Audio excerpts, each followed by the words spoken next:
दोस्तों आप देख सकते हैं ये है हमारे चंदन का पात्र और यहाँ पर हमारी कुछ वैरायटी की चंदन है। तो आज की वीडियो हमारी चंदन से संबंधित होने वाली है।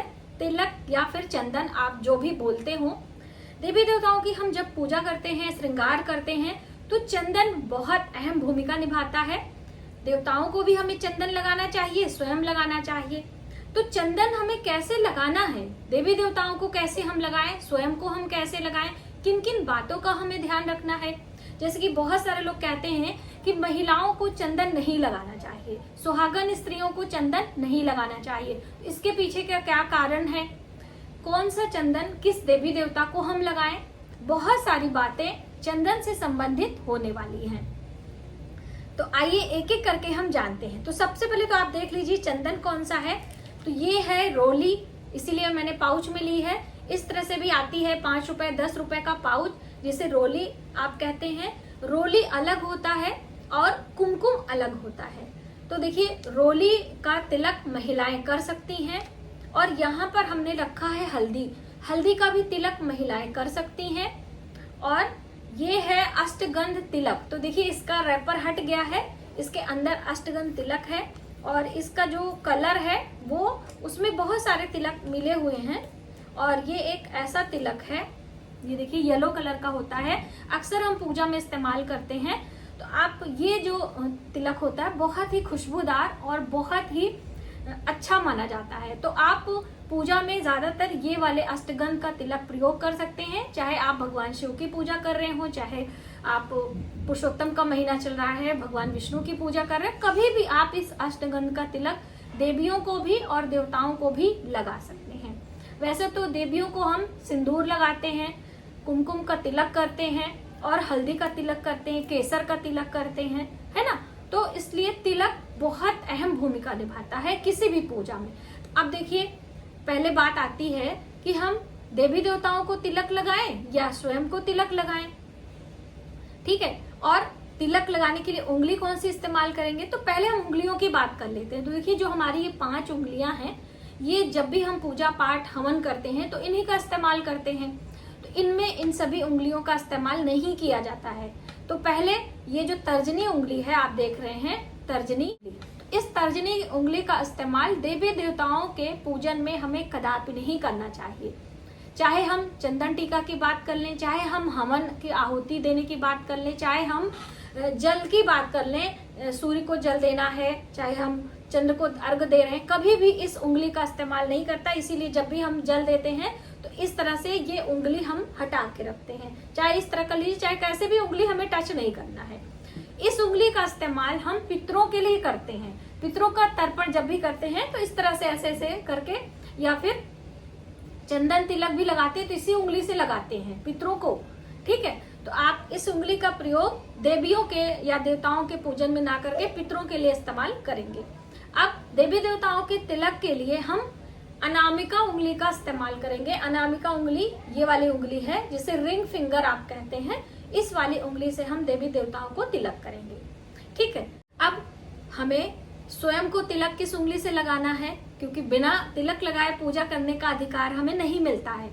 तो आप मध्यमा उंगली का इस्तेमाल करें। मध्यमा उंगली जो बीच वाली उंगली होती है, जिसे आप मिडिल फिंगर कहते हैं, इसका इस्तेमाल हम स्वयं के तिलक को लगाने के लिए कर सकते हैं।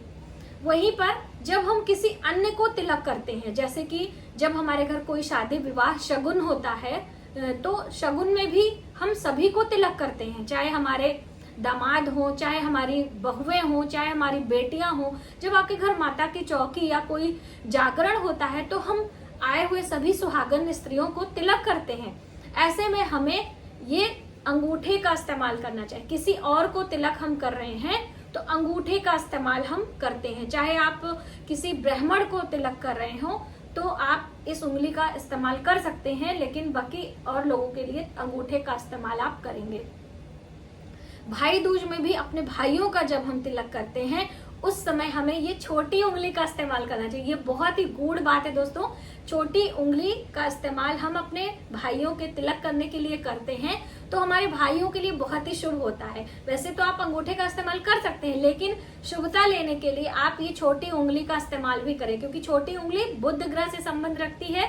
और जो हम बहनें होती हैं, हम जो बेटियां होती हैं, हम जो बुआ बनी होती हैं, इनका संबंध भी बुध ग्रह से होता है। तो यदि आप अपने भाई को अच्छा धनवान बनाना चाहती हैं तो रक्षाबंधन जो श्रावणी त्योहार होता है उसमें इस छोटी उंगली से यदि तिलक करते हैं तो हमारे भाइयों के जीवन में सौभाग्य आता है। तो ये तो आपने जाना कि तिलक किस उंगली से और किसको किसको करना होता है। अब बात आती है कि हम जब पूजा करते हैं तो पहले स्वयं को तिलक करें या देवी देवताओं को करें। बहुत बड़ा कंफ्यूजन है ना, तो चलिए आपके कंफ्यूजन को दूर करते हैं। पूजा के लिए हम पहले स्वयं तैयार होते हैं, पूजा करने का भाव करते हैं। पूजा करने के लिए हम अच्छे साफ वस्त्र पहनते हैं, स्नान करते हैं, अपने मन को, आंतरिक मन को एकाग्र करते हैं, प्राणायाम करते हैं, पवित्रीकरण करते हैं, हम मंत्रों का जप प्रारंभ करते हैं। तो हम ये सारे कार्य करने से पहले जैसे ही पवित्रीकरण करेंगे उसके बाद हम स्वयं को तिलक करते हैं।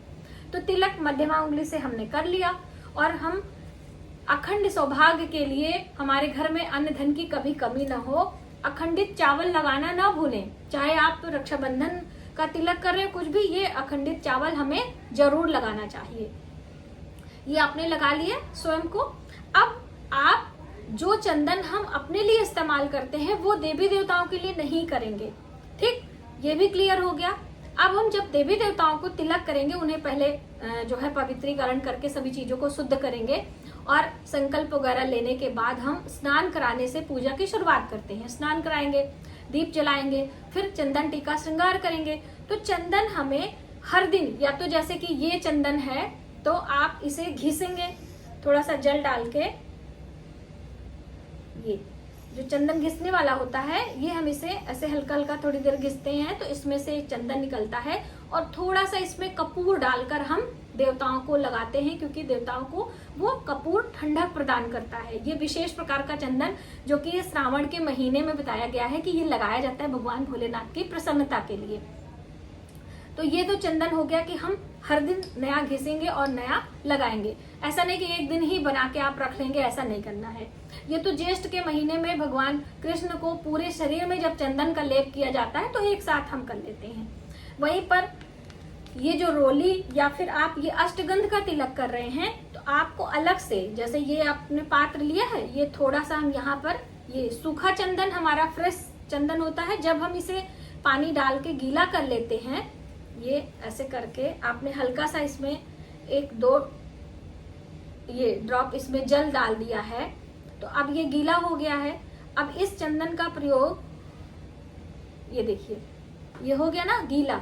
अब इस चंदन का प्रयोग हम देवी देवताओं के पूजन, बहुत ज्यादा गीला भी ना हो कि देवी देवताओं का चेहरा जो है खराब हो जाए, बिल्कुल गाढ़ा सा लेप हम करेंगे और इसी चंदन का प्रयोग हम देवी देवताओं को तिलक करेंगे।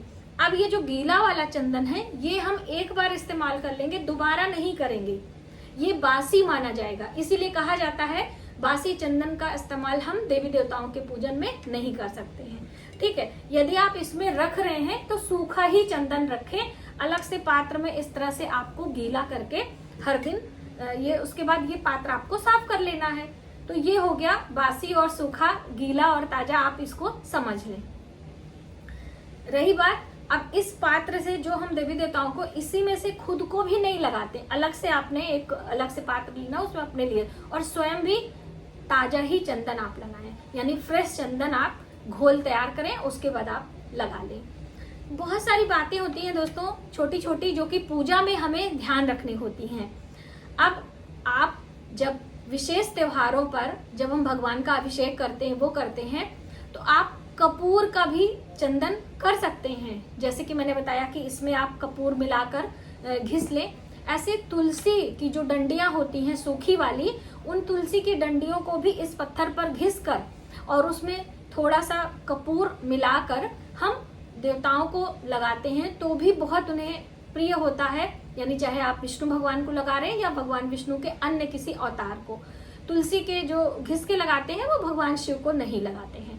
ये भी आपको ध्यान रखना है कि आप रात्रि के समय देवी देवताओं को चंदन लगाकर सुलाएंगे नहीं। जैसे हम रात्रि को दरवाजा बंद कर देते हैं, पर्दा लगा देते हैं, तो ऐसे में चंदन वगैरह आपको साफ कर देना, उनके श्रृंगार को हटाकर उसके बाद उन्हें हम शयन का भाव करते हैं, आरती करते हैं, धूप दीप दिखाते हैं। तो ये भी आप ध्यान रखें।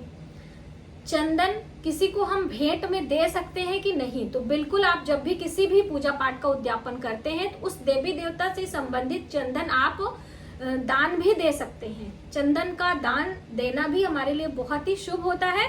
और चलते चलते जो ये चंदन का पात्र होता है जिसमें हम चंदन बनाते हैं, तो जैसे ये मेरा पीतल का है, कहीं कहीं चांदी का होता है, कहीं कहीं स्टील का होता है, लेकिन तांबे का ये पात्र आपका नहीं होना चाहिए। कहते हैं कि तांबे के पात्र में हमें चंदन नहीं रखना चाहिए, वो चंदन अपवित्र हो जाता है।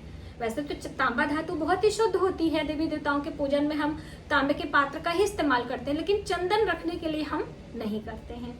तो आपने जाना कि चंदन का इस्तेमाल हमें कैसे करना है और किन किन बातों का ध्यान रखना है। आज की वीडियो में बस इतना ही। यदि हमारी जानकारी आपको थोड़ी सी भी हेल्पफुल लगे तो प्लीज हमारी वीडियो को लाइक करें, शेयर करें, सब्सक्राइब जरूर करें न्यू वीडियोस के लिए। मिलते हैं एक नई जानकारी के साथ नए वीडियो में। तब तक आप अपना ख्याल रखें। जय माता दी।